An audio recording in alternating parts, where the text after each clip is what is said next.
I still remember the day I met my husband, Michael, back in college. I was 22 and he was 23. It was a crisp autumn afternoon, and I was studying for a test in my campus courtyard. As fate would have it, Michael came up to me and started a random conversation. I knew he was hitting on me, and I didn't want anything to do with men at that time because I recently broke up with my then ex-boyfriend. I had recently removed a pregnancy, and he was upset, accusing me of murder. I told him that it was up to me to decide what to do with my body. My ex-boyfriend wanted me to keep the baby. I would have loved to keep the baby, but I was young, a student, and I wasn't ready to be a mother in my condition. Additionally, I was afraid about what people would say, how my family and friends would judge me. Hence, I went to the clinic and had it removed. When my ex-boyfriend found out, he broke up with me. From then on, I felt like he should have been there for me, so I decided to swear off boys. It was under these circumstances that my future husband approached me. I didn't want to be disturbed, but his smile was warm, and his eyes sparkled with a kindness that drew me in. We struck up a conversation, and before I knew it, we exchanged numbers and started dating. I was in love again, and soon after, we were inseparable. We shared the same dreams, the same aspirations, and our love for each other grew stronger with each passing day. This time, I was careful not to get pregnant till I was done with college. During those early years, we were idealistic and hopeful. We talked about marriage and starting a family, dreaming of a bustling household filled with the laughter of children. We graduated and found jobs in our various fields. After we got married, we started trying for a baby. After 6 months of trying, we went to a fertility doctor for a checkup, and she said everything was fine. Then after another 7 months, I began to feel like it would never happen. Then the feeling of guilt about my pregnancy removal in college began. I wasn't a religious person. I thought spirituality was all superstition. However, there was a part of me that thought the universe was punishing me. I didn't want to share it with my husband because I didn't want him to judge me. All the superstitious beliefs evaporated soon after because I became pregnant. But then instead of the pregnancy to bring me closer to Michael, it drove a wedge between us, partly because I was so protective of my pregnancy and wouldn't allow him to touch or have sex with me while I was pregnant because I was afraid of losing my baby. We survived it. Our dreams came true when our precious son, Will, was born. He brought an indescribable joy into our lives, and we reveled in the magic of parenthood. All my guilt about the pregnancy removal was gone, time to start afresh. But tragedy struck when Will was just 2 years old. A sudden illness stole him away from us, leaving a gaping void in our hearts. The pain was unbearable, and grief clung to me like a heavy cloak. I mourned the loss of my child every day, my heart trapped in an endless cycle of sorrow. In an attempt to heal our wounded hearts, Michael and I decided to start anew. We moved to a quiet, middle-class neighborhood, a place where we hoped to find solace and begin the long journey toward healing. We yearned for a fresh start, a chance to rebuild our shattered lives. As we settled into our new home, the weight of grief still hung heavily upon me. Every corner of our house seemed to hold memories of Will, and I found myself haunted by his absence. The emptiness echoed in the rooms, a constant reminder of the child we had lost. It was during this vulnerable time that I met Pastor Emily, a 41-year-old charismatic and compassionate woman who lived next door. Emily is a widower and her husband died 7 years earlier. She was childless and was among the senior pastors in the local church. When we moved into the neighborhood, she was the only neighbor that welcomed us with a casserole. Her infectious smile and genuine warmth made it impossible to resist her friendly overtures. She took an immediate liking to me, sensing the sorrow that clung to my every step. She had a way of making me feel comfortable around her, in such a way that allowed me to tell her about my darkest secret that I hadn't even shared with Michael. She infused spirituality to the root of my problems and indoctrinated me in such a way that I felt like God was punishing me because I removed a child while I was in college. She convinced me that the only way to get redemption is through Jesus. Pastor Emily, a widower with no children of her own, became a steadfast presence in my life. She was wealthy but doesn't really show it. Her late husband left her a chunk and she also works part-time as a CPA, plus the church revenue. So, she works from home and had time to cook and often drops by with home-cooked meals, a kind gesture that brings happiness to me because Michael loved her cooking. She was happy to cook for us and she would always ask me if Michael loved the food. I felt like the satisfaction she gets from bringing food for us is determined by Michael's preference. Unbeknownst to me, I failed to realize that Michael was getting close to her. After a while, I noticed that she stopped bringing food to me and I thought nothing of it. I would later find out that she was texting Michael to come to her house to eat, so when Michael comes back from work, he goes to her house and eats before he comes home. Michael came home from work earlier than me, so I didn't notice his absence and I was even blind to anything wrong with it because I trusted Pastor Emily with my life, my secret, and my husband. When she came over to my house we would talk for hours about life, love, and the power of faith. Although I had never been a particularly spiritual person, her unwavering belief in a higher power intrigued me. Day by day, she slowly took bites out of me, slowly indoctrinating me to her Christian beliefs. One day, as we sat sipping tea in my living room, Pastor Emily extended an invitation that would change the course of our lives. She spoke passionately about her small church, describing it as a place of solace and healing. Despite my reservations, I felt compelled to accept her offer, hoping that perhaps I could find a glimmer of peace among people that I thought had all the answers. I cautiously broached the subject with Michael, uncertain of how he would react. To my surprise, he was open to the idea. I felt like he, too, had been searching for answers in the wake of Will's passing. Perhaps I was projecting. Together, we decided to attend the Sunday service, with hopes of finding solace in a community of believers. Months passed, and Michael and I found ourselves attending Pastor Emily's church regularly. The congregation welcomed us with open arms, their kindness and empathy helping to lighten the burden of grief that still weighed. Pastor Emily became part of the family.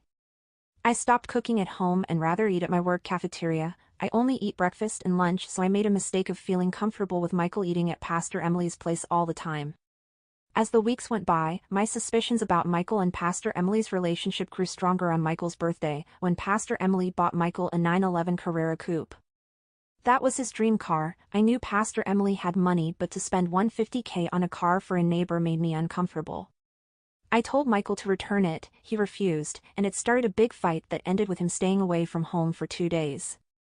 I begged him to come back home, and sadly I thought Pastor Emily was my friend and my spiritual guide, so I shared my story with her. She built my confidence when she convinced Michael to come home to me. Michael never returned the car, and I didn't bring back the topic again. Then soon after, Pastor Emily had some plumbing issues in the middle of the night. She claimed that it was too late to call a plumber and it couldn't wait till morning, so she called me to get my permission to allow Michael to come over and take a look. I know what you were all thinking. How could you allow your husband to go over to your female neighbor's house at 9 p.m. at night? She was my pastor. My spiritual guide. We watch her preach every Sunday, the woman I share all my secret with. We look up to her as a prophet of God. She is the woman that convinced my husband to come back to me when he left home. Why should I see her as a threat? She is a 41-year-old woman, and my husband is 28. How could he even think of it? But boy was I wrong. That night, I didn't know what time Michael came home because I slept off. The following morning, I asked Michael about it, and he told me that she had a serious plumbing problem. I was so stupid to believe him. Then after the first plumbing issue she had, it was almost like every appliance in her house was breaking down every night, and she would call Michael for everything. I didn't want to seem ungrateful, plus I held her in reverence, so I allowed it to happen. I just took it as a favor for a mother figure. Michael started coming home from work later than usual, which was strange because I usually come home a few hours after him. He would often give feeble excuses about working multiple shifts. Though my intuition screamed that something was amiss, I pushed aside my doubts, desperately clinging to the hope that my beloved husband would never betray our vows. Desperate for answers, I reached out to one of Michael's coworkers, hoping to shed light on the truth. To my dismay, they confirmed that Michael had not been working multiple shifts as he had claimed. The shattered fragments of trust sliced through my soul, leaving me more wounded than ever before. But the universe has a way of revealing the truth, no matter how hard we try to ignore it. One evening, as I found myself consumed by a whirlwind of doubt, I made a bold decision. I turned on the location tracking feature on Michael's iPhone, my heart pounding in my chest. I wasn't sure what I would find, but I needed to confront the growing darkness that loomed over our lives. To my shock and horror, the location on his phone revealed that he had been spending time at Pastor Emily's house. My hands trembled as the truth stared back at me in stark clarity. With a heavy heart and newfound strength, I confronted Michael about the damning evidence I had discovered. His face paled, and his eyes darted nervously, searching for an escape from the web of lies he had woven. But he insisted that his visits to Pastor Emily's house were innocent, merely to eat meals and sometime do some handy work for her. He turned the tables on me about not being willing to cook. That was when I knew I had to put an end to Pastor Emily's cooking for my husband, but then it was too late. I built up the courage to confront Pastor Emily to stop cooking for my husband and to call a handyman if she needs some work done. That brought friction between us, and she agreed but felt aggrieved. I thought I had put an end to it, and I had regained control over my marriage, but everything changed when I came home one evening and Michael was waiting for me in the living room looking as angry as I had ever seen him in my life. When I came through the door, I asked him what the problem was and he started regurgitating every secret that I had told Pastor Emily in confidence, including the baby removal before we started dating. I felt betrayed and subdued. I didn't think my marriage would survive this. It was then that I realized that Pastor Emily was trying to destroy my marriage and steal my husband. She must have been working on me since I moved into this neighborhood. We were way past confrontation. I wanted to expose her, so out of desperation I decided to do something that I wasn't proud of. The following Sunday, I dressed up like a human billboard printing a message that Pastor Emily stole my husband, and I appeared in front of the church entrance for every churchgoer to see.